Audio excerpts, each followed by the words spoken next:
everybody, I hope y'all are doing well. I hope y'all are having a great day today. If you're new here, I want to welcome you to School of Scarlet, where we talk about the power of unconditional love. So we've been talking about play and the power of play through our play series titled Life is Nothing But Play.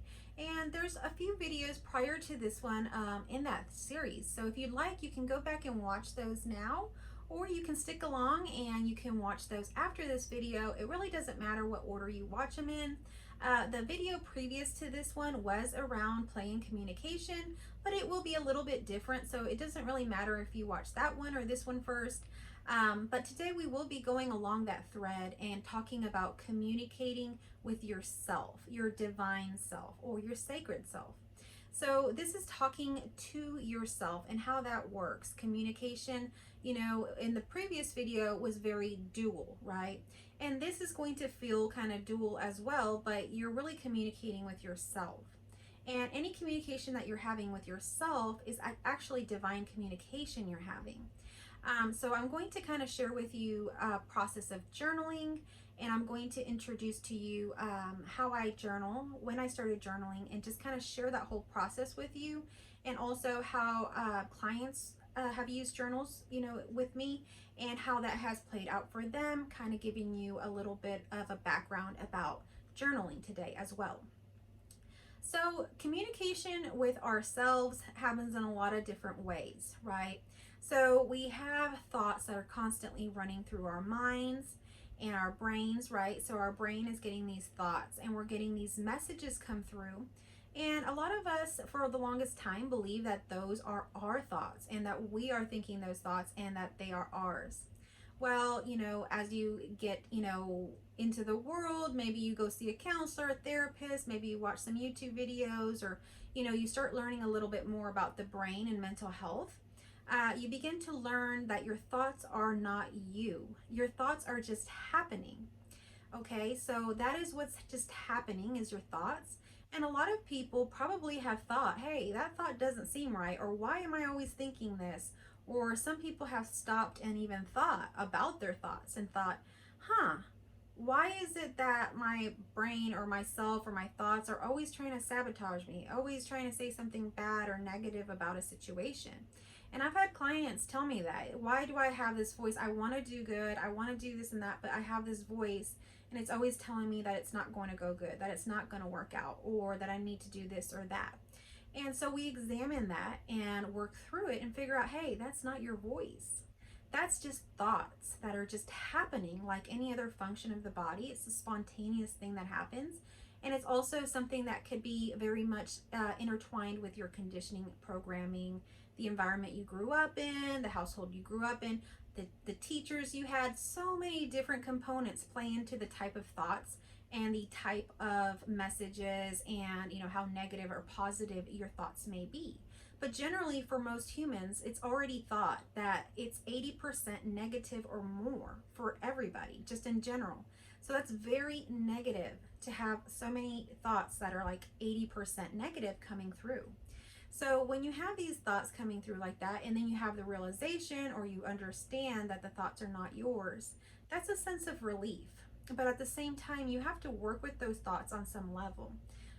Generally, once you realize this, the thoughts will kind of just kind of go away a little bit, sit in the background. And so you'll still hear them, but they won't be front and center, and they won't have all your attention, and you won't take them as seriously. And so that's how that happens. But if that doesn't seem to happen, there's other things that can happen that you can do to kind of work on getting these thoughts out and really kind of clearing some space in there for those more positive, actually genuine heart thoughts that your heart is actually pushing through. And sometimes we can't hear our heart or intuition or our inner self, or whatever you want to call it, because the thoughts of the brain that are up here are so loud and so persistent and so engaging to the person that they capture them. And it's so capturing that the heart, it never really makes it up to, you know, the brain or to your attention. And you feel it, but you feel some kind of, you know, disconnect there. And that's that heart-mind coherence. If we don't have that, there's this disconnect there, and there's issues, and that can begin to manifest in anxiety, depression, self-doubt, guilt, all of these things, and then could snowball into a mental health issue. That's how that happens.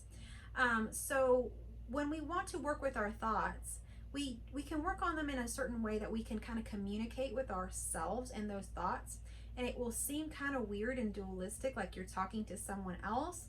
But everything you're talking to, whether it's a thought, whether it's a person, whether it's your counselor, whether it's your teacher, whether whoever it is, your boss, all of these that you're talking to, you can kind of see them as a mirror or a reflection to you. They're reflecting back whatever you're giving out. So if you're getting a lot of people mad at you all the time, what are you reflecting out?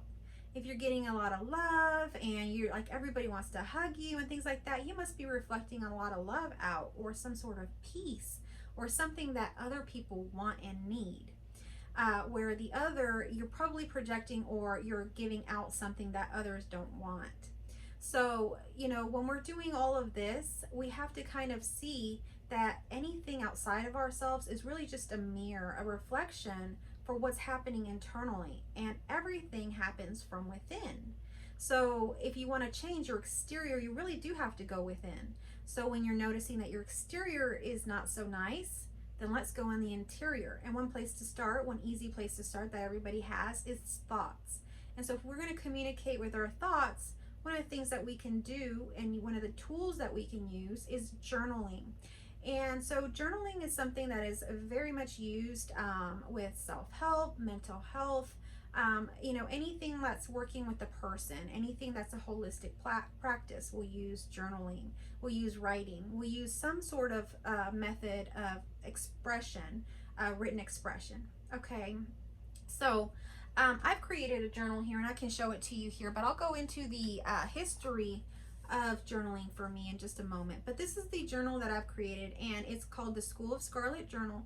I created this journal specifically for this channel, for this school, and for you, for y'all. So this journal has 111 journal prompts, and I've chose 111. As you know, that's probably a journal angel number that y'all have heard, but it's a number that I continually see. It's a number of new beginnings. And so when I think about the journal, that's a number that continually comes up, new beginnings.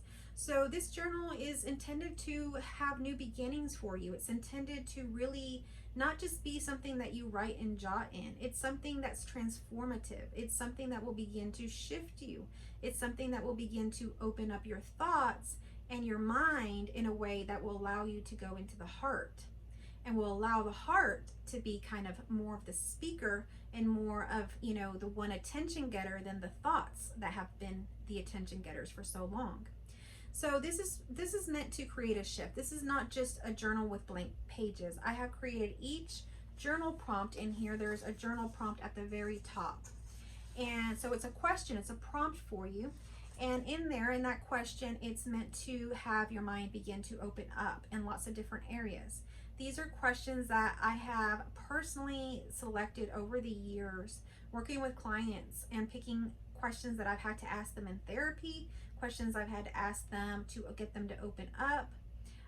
So these are kind of tried and true questions, and they're also questions and prompts that I've given to clients for journaling, and that have really shifted and helped them.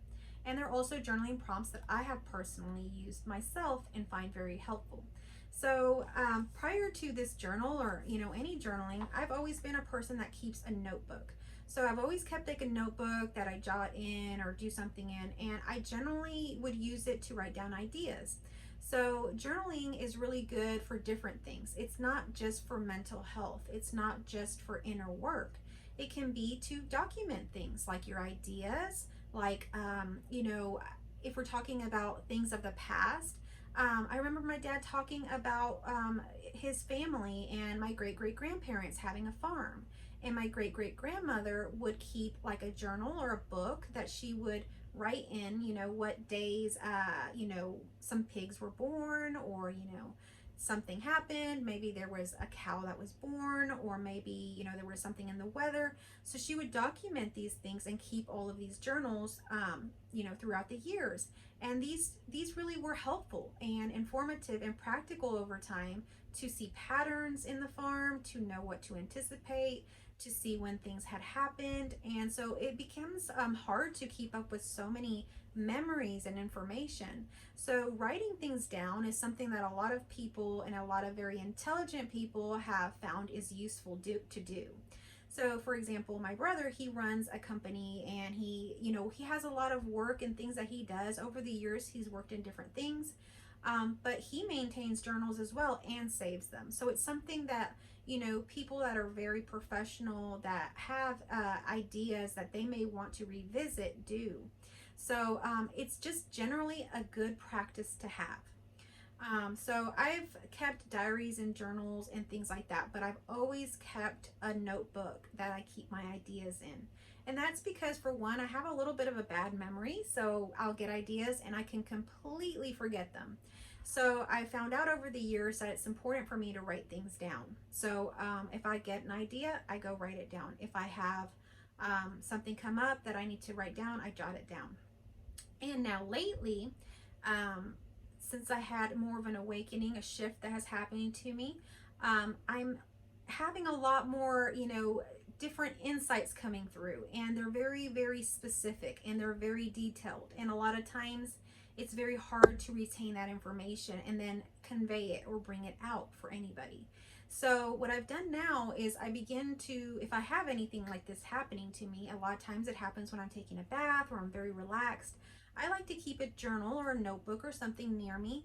That way, when I have these downloads, as I like to call them, I can write them down, because a lot of times they're very detailed, and a lot of times they can go on for a long time. It could be an hour I'm sitting there getting a ton of information. So I write this stuff down, and then later I can kind of like go back to it and try to figure out what it all is, right? So this has been very useful throughout all stages. So no matter what stage or whatever part of life you find yourself in, this could be useful, whether it's for your business, whether it's for yourself, whether it's for, your children, or like I talked about, farm or animals or pets. All of this, even documenting about your pets, could be useful. All of this stuff is just useful to do. So the other thing about journaling that I really love about it is that it's a way for you to really express yourself freely, without any judgment, without anybody's input. It's completely original from your heart. So when you write, when you journal, what you'll find is that you feel completely free. You feel free to write down any words, however you want to write them, especially if you know that your journal is only for your eyes. Then you know that you can write whatever you want. So it's a very freeing space for the self, for the soul, for the person.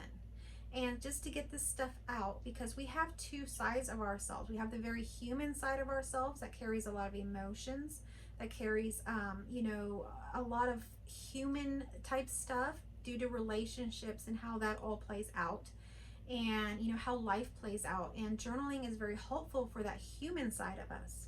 And then we have this very divine side of us that is just always love, that is just always play, that is just always accepting and graceful. And that side of us is a different side.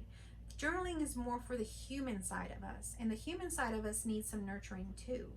It's not that we're two, it's not that we're split, it's seamlessly together. And that's what the beauty of journaling is that when you begin to journal, when you write down that word, when you start journaling, that duality disappears. There's no longer the human and the divine. It's now just together. You're writing down all the words together.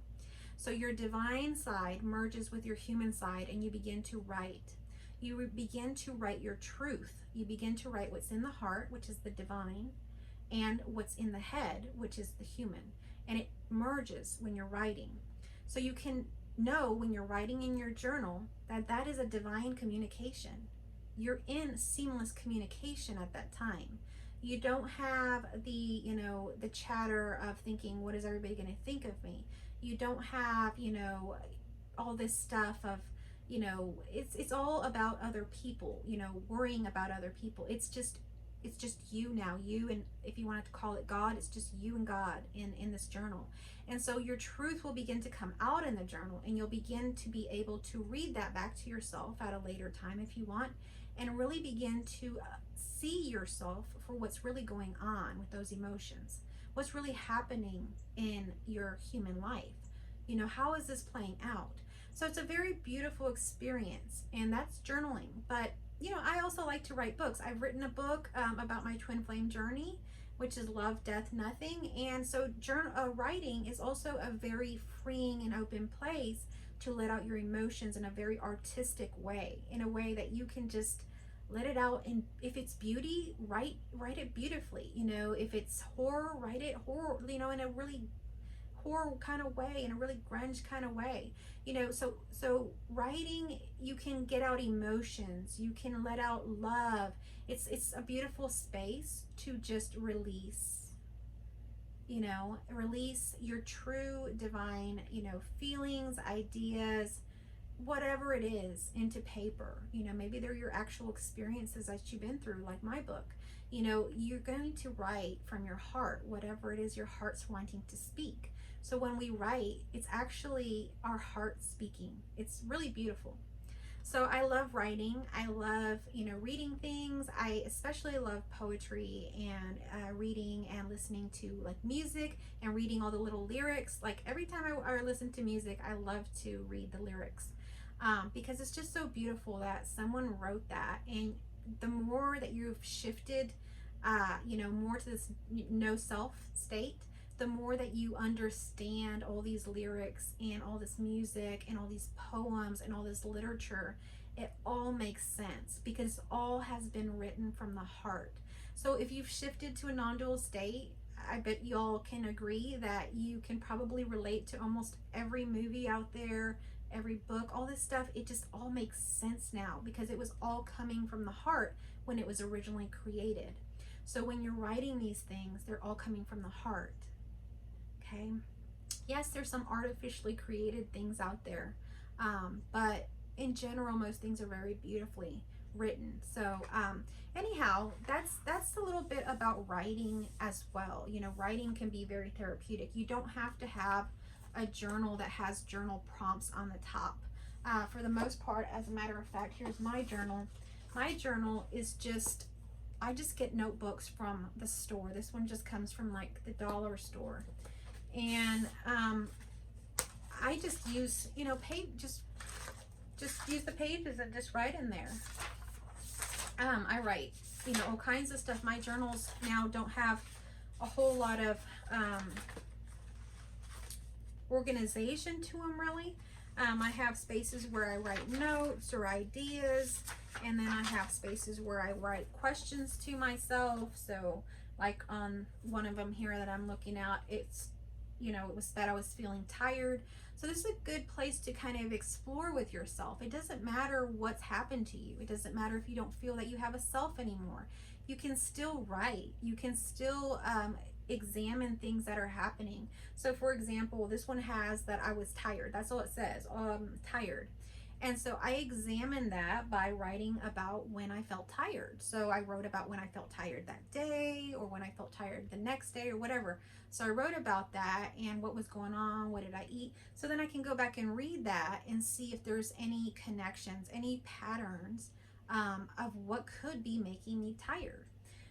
Sometimes it could be emotions. Sometimes I start writing I'm tired and I start writing other things, and it becomes an emotional thing. I was actually sad. I was actually, you know, upset about something. And so those were the emotions that were making me tired and draining that energy.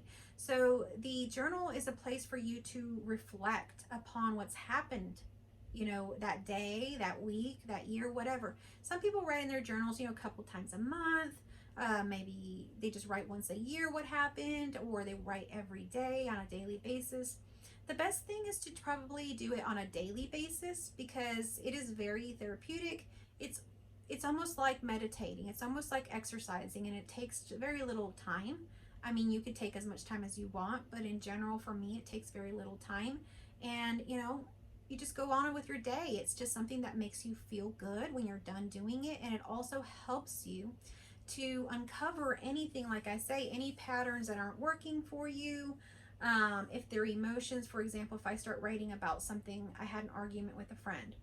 If I start writing about that, generally when I go back and read it, I realize where I was wrong. I realize where they were right or where they were wrong. And I begin to really realize what happened in a more clear, concise way. So it's a good thing to write it down and then go back and read it. So journals can be used for a lot of things. Some of my clients that I had when I was working with clients that had severe mental illness had horrible trauma with their parents and caregivers and stuff like that. Just horrible abuse that happened to them. And so one of the things that they would do is journal letters. So they would write letters to the person that hurt them. And, at the end of the day, they didn't even want to give the letter to the person anymore. It had already healed them to just write that letter in their journal. So, I was very shocked by everything that I saw transform with people through journaling. Because prior to me working with people with serious mental illness, I really didn't use journaling a lot. I had been working in the mental health field for quite a while, but I had journaled myself for a while back then, and it really hadn't done anything for me, and I just didn't really like it. And the clients were telling me the same sort of things. So I said, you know what, I'm not ever going to recommend journaling to clients from now on. So I didn't recommend journaling at all up until last year. Last year, I started working with clients that had severe mental illness, schizophrenia, bipolar, different levels of psychosis, things like that. And so these clients were, very far gone, and that they would lose their consciousness and go into other states, and other things would happen. And they had very severe trauma around abuse and stuff like that, like I just mentioned with that one client. So journaling was something that was pretty safe for them because they didn't even trust counselors. They had been through so many counselors, therapists, psychiatrists, through the system, so many places, in and out of psychiatric hospitals, that they no longer trust anybody that was working. So if I came in there as a counselor, whatever, they no longer really trusted that. So one place that we would kind of begin with was journaling, because it's a safe place. Like I say, it doesn't require anyone else's approval or acceptance. It's just your own. So I would begin to introduce that to them, and most of them would tell me, I've journaled before, I don't want to do it, or I don't like to write, or I don't like anything like this, I didn't do good in school. They had excuse upon excuse upon excuse. Of course, they always had excuses about everything. At that level of mental health, it's very hard for them to want to do anything. So that was pretty natural. But when I got them to actually try it, it worked. And there wasn't a lot of things that worked at this level. The level of change that I would see with these clients was very, very little.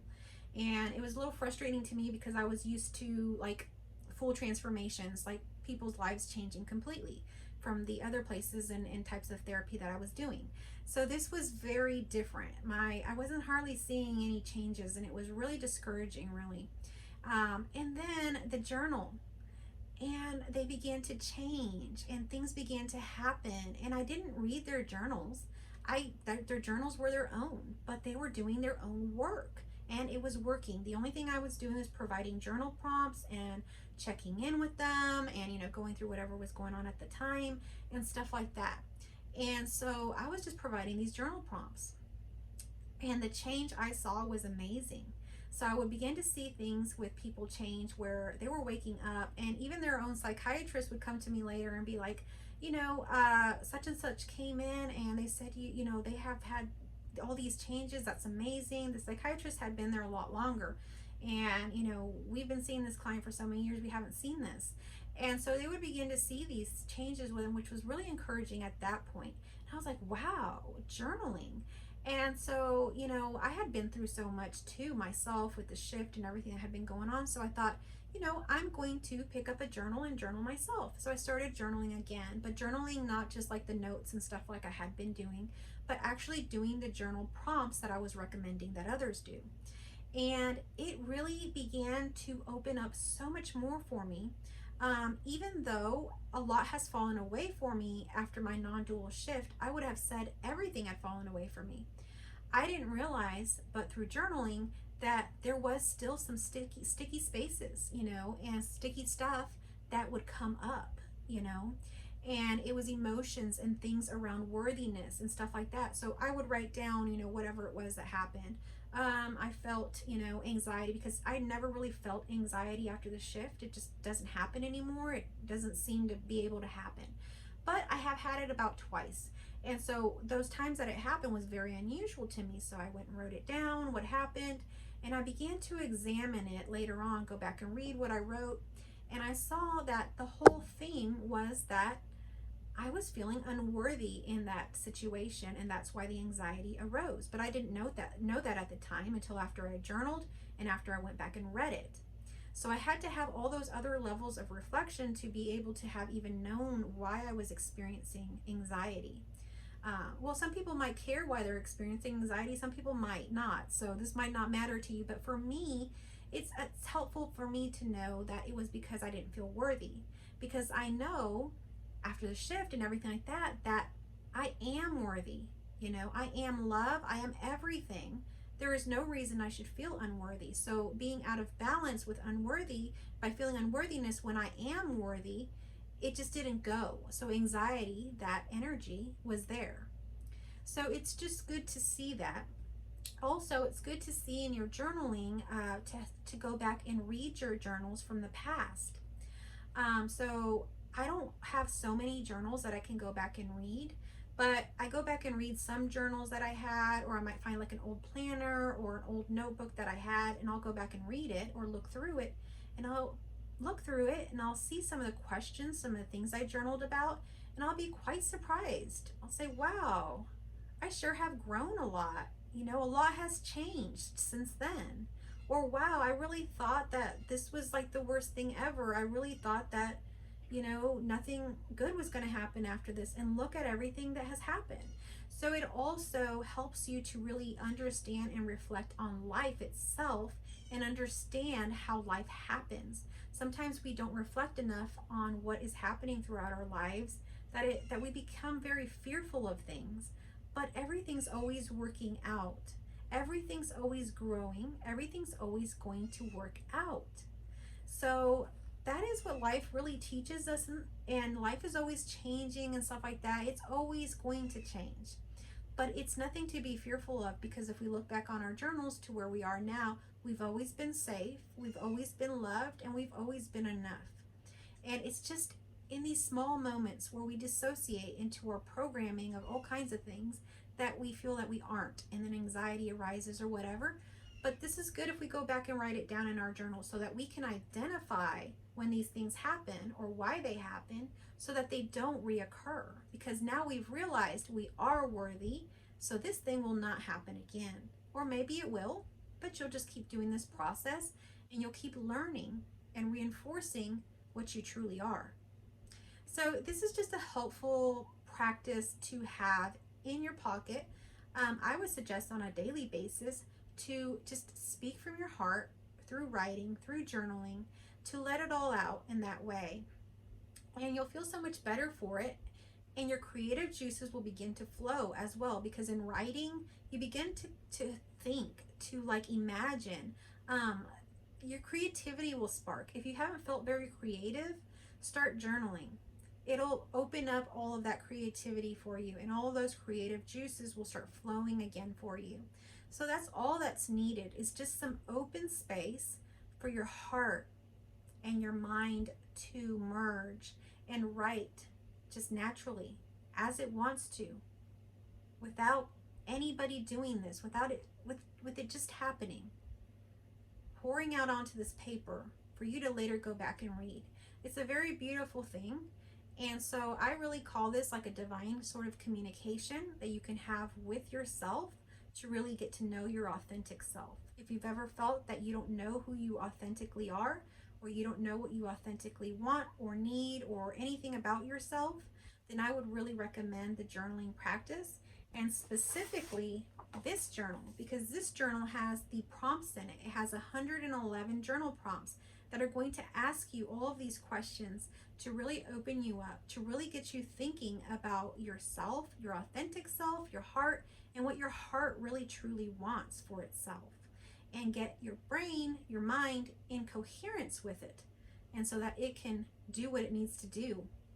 So this is a very useful practice to have. This is the journal. It's about this thick, and the pages, the cover is very soft. It's a big journal. You have a lot of space to write in there. And so this is available. I will tag it down below, but it is available in my Shopify school store at the School of Scarlet school store down below. You can purchase it there. Okay, and I don't have this right now in any other versions, but I do have this physical version if you are interested, linked down below. Okay, so I just wanted to share how beautiful it is to communicate even with yourself. I know we talked about playing communication, and this isn't so much playful, although it can become very playful. You don't have to write in your journal like the same way every time. You can doodle in there. You can use different pens. You can use markers. You know, switch it up. Use stickers. You can make this fun. You don't have to make it boring, but I promise you it won't be boring. Even without any stickers or pens, it's not going to be boring. It's going to be very interesting. There's nothing more interesting than finding an old journal and looking through that for me, and really seeing the growth, and really seeing just the changes that have happened. Just the changes alone is amazing. So yeah, I recommend that for y'all, and I just wanted to make a little video about that for y'all today. And for the next time, we will be on the on communication as well still, but we will be moving into romantic communication. So we're going to be moving into romantic playfulness. So stay tuned for that. If you're new here and you like this video, please give it a thumbs up, and subscribe if you're new here. I would really love to have you if you're a returning subscriber or viewer. Thank you so much for watching, and if you like this video, please give me a thumbs up. Thank you so much. Have a great day.